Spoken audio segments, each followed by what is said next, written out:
Good morning. Today is Tuesday, March 5th, 7:34 a.m. on the Pacific coast of North America. A couple of items today, actually three main ones. One is the sinkholes. These are appearing all over, and these are, as forecast sometime back in one of our reports. I don't know, maybe even in the old Alta reports, there was some discussion of them a number of years ago. Sinkholes are a sign of, or not a sign, they're a side effect, necessary component, but from our viewpoint, a side effect of the expansion of the planet. As the, you can think of it basically as lots and lots and lots of little rocks glued together, Earth, and then in the middle of it there's a plasma ball that's all electrically hot, like the very hottest part of the arc in an arc welder, and it receives energy from the sun, and it grows, and when it grows it pushes up against the solid cooler matter that surrounds it, and eventually it creates more of this solid cooler matter, which causes the whole of the planet to get bigger, a little heavier, which is ultimately what does in all of the critters that are too tall when we were low gravity. But anyway, it pushes the planet apart from the inside. And so one of the necessary components of this, and as I say, was one of the forecast components of the expansion event, was the appearance of sinkholes all around the planet. Because basically what's occurring is that the various different layers of rock are separating all over as the expansion is pushing them out. And as that occurs, those areas that can separate easily will do so, path of least resistance. On top of them may be other areas that are not going to separate so easily, and it will take a while, and then they'll rupture a little bit as well, and we get these sort of, I want to say, funnel-shaped effects, because as the more dense material in the middle of the planet cracks and separates a bit from the pressure, it allows areas on top of it to shift a bit, and opens up a little bit wider and a little bit wider. And you can see that because of the, if you think of Earth not as a sphere, but as a sort of a sphere with a beer belly around the middle. So it's got this little bulge, this little tire around it. And that tire is large enough to be appreciably seen. If you were out in space and you were far enough away, you could see that the Earth is in fact sort of flat around the middle. As it expands, and because of its rotation, just like if you were standing in the middle of your yard and you had a 2 or 3 foot long rope and a weight on the end of it, and you started spinning around with yourself acting as the center of that spin, you would feel that weight pull on your arm as it wants to leave you from the centrifugal force. We're getting sort of that same effect here from the inside of the planet. But what happens is, because of the various layers of material, they're not all going to open up all at once. So, for instance, the sinkholes we see on the surface are not direct holes all the way down to the middle of the planet or anything. It doesn't work that way. Rather, what's actually going on is that smaller and smaller gradients of pressure smaller and smaller instances of expansion are experienced as you go further into the middle of the planet, but that each layer that it expands causes a necessarily larger level of expansion on the layer that's around it. So it's kind of like with an onion, and you can see that with the many layers, so the skin on the outside of the onion must separate and break if the layer immediately underneath it were to enlarge itself. And that would be true all the way down in the onion. If one of the layers down in the middle of the onion enlarges itself, and we allow for this, that the onion could expand, then each layer above it would have to expand. And in order to do that, if these layers are fixed, if you will, if they can't grow, unlike the layers in the middle of the planet, which actually are growing, as you get out to layers we're on, they can't grow. We can't suddenly add new dirt. It doesn't work that way, and it wouldn't fill in the gaps. All of this material has to come up from the middle of the planet. So each outer layer has to necessarily separate at a larger level than the layer below it, and that's what forms these conical or even rift-like separations. And these are a natural effect. We've seen them occur. We can, if someone were to have been really smart, they would have plotted, as we did, the occurrence. We did it on language as opposed to the actual sinkholes themselves, and so that's a little misleading. But what I was going to say, if someone was really smart, they could have plotted the occurrence of sinkholes and just plotted those right along with earthquakes, and you'd be able to just catch the expansion as it's occurring. You can see it happening. So anyway, we've been aware of this here at Half Past Human for a number of years, that the sinkholes were going to appear and get worse and worse and worse as part of the expansion process. This is a natural part of how Earth works. Now, the key thing for humans is don't be on a sinkhole when it forms.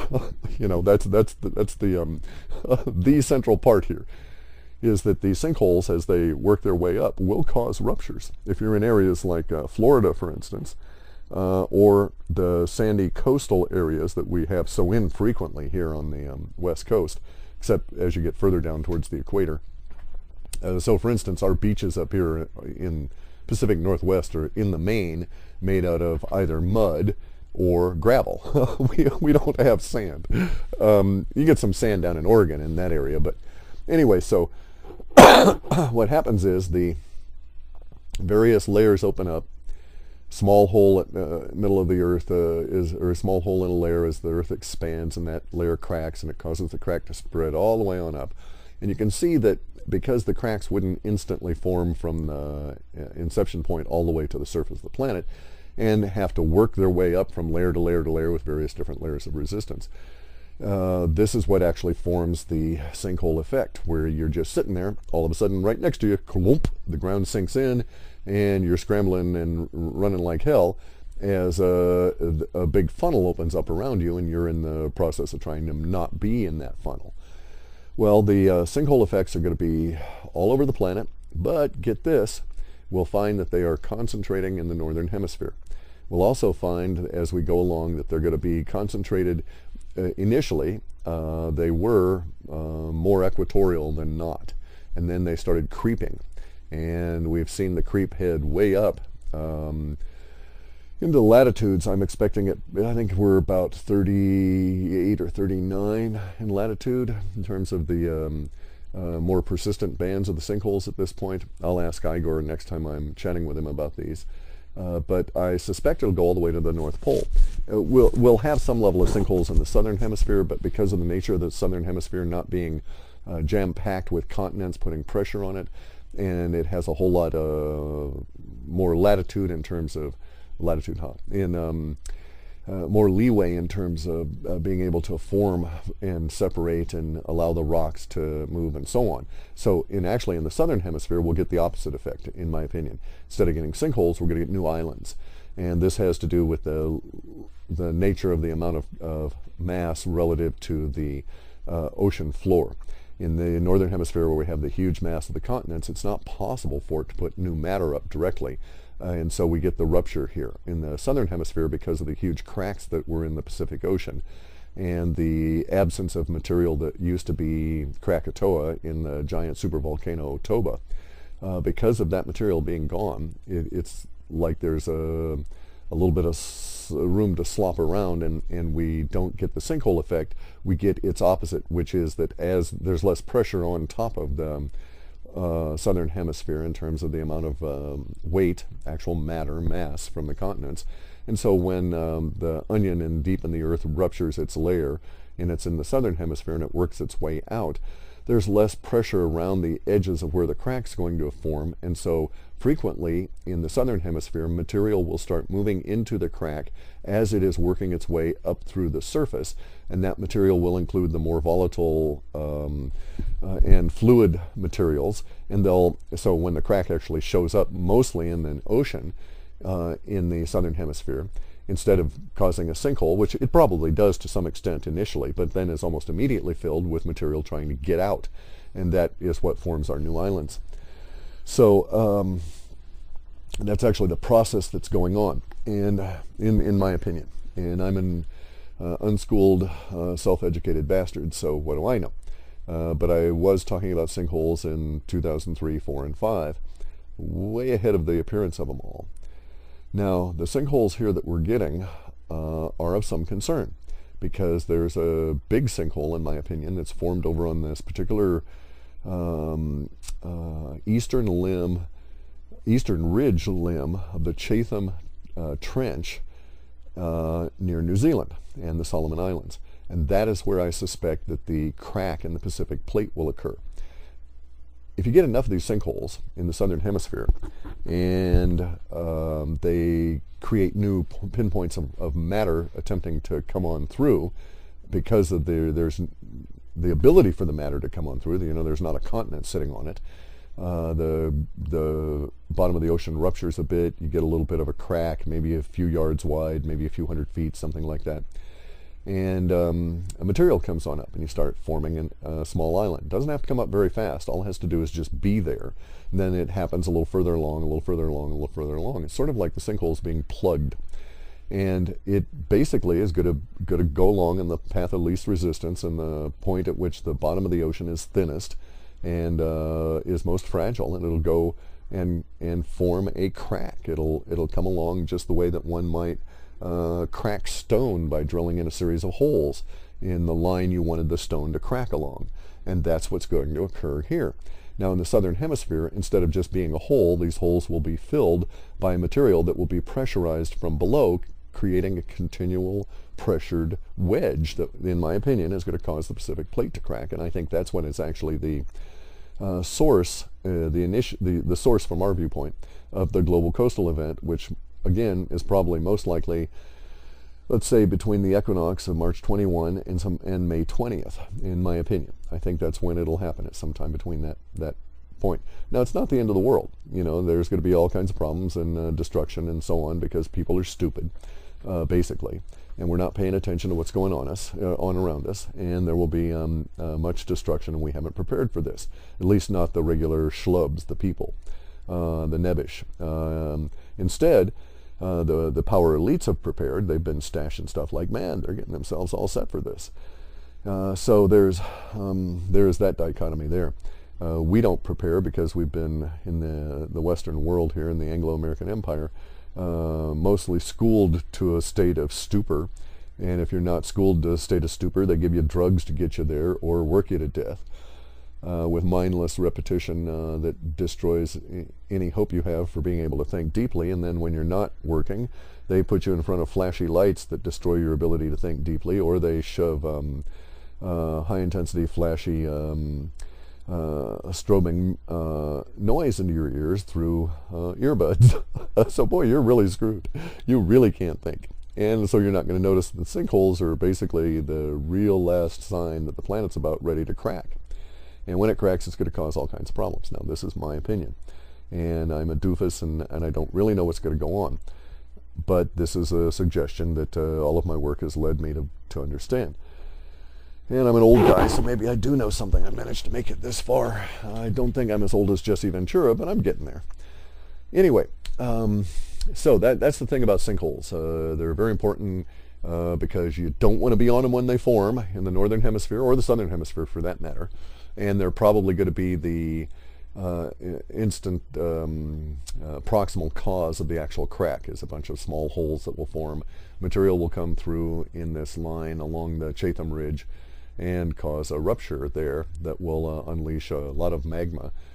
Probably cause a whole new continent to form, or not a continent, but a big island mass, and cause some severe distortion in the southern hemisphere, as well as causing massive problems here in the northern hemisphere that we've come to identify through my characterization as the global coastal event.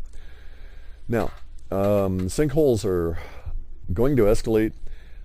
I suspect that the sinkholes will not be hugely dominant. In other words, I don't think that we're going to get to the point where there's a sinkhole every 5 yards or anything. Might not even be a sinkhole in any given 100 square miles. But I'm sure that we'll see the level of sinkholes over the next month or so accelerate in the movement north. And so we'll see reports of sinkholes appearing in Canada and in far north in Sweden and Finland and Russia, that kind of thing. When that occurs, then you know that the expansion process is getting very close to its next